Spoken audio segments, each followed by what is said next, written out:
a massive lawsuit against the National Association of Realtors. Now, NAR, the NAR, National Association of Realtors, just got sued. Well, they've been being sued for a year plus or whatever, but they just settled. They settled for $400-something million. And the biggest takeaway is that for the last 20 some odd years after the 90s, because there was a previous change, there was a previous massive shift in the 90s when all the agents worked for the sellers as agents or sub-agents of the seller. Then in the 90s, the buyer's agency thing became the norm, where the seller's agent represented the seller, they're called the listing agent, and then a buyer's agent represented the buyer.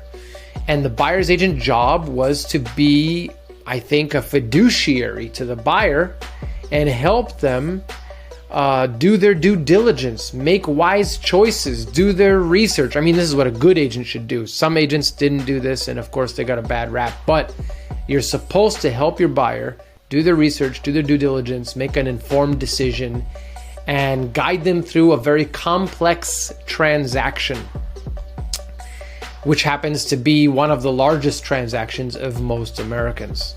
So that's in the 90s, that's when buyer's agency became mainstream. Now, I guess almost 30 years later, there's another lawsuit because when over the last 30 years, the seller would pay the listing agent a lump sum commission, call it 5 or 6%. Then the listing agent would offer a portion of that commission to buyer's agents across the board in the MLS, saying, if you bring me a ready, willing, and able buyer, I'm willing to pay you X percentage. Call it 2, 2.5, 3%, right? And that was the norm for the last 30 years. Now, the lawsuit wants to force MLSs to eliminate that field, no longer offer unilateral compensation to all buyer's agents, saying that if you buy me or if you bring me a ready, willing, and able buyer, I'll pay you 2 to 3% of the sale price.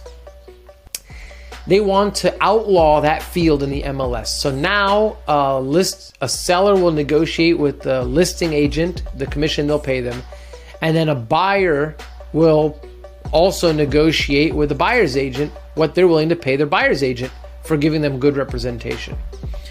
Now, I think it's kind of a silly lawsuit, honestly, because over time, it all balances. When you're buying a property, you don't pay commission.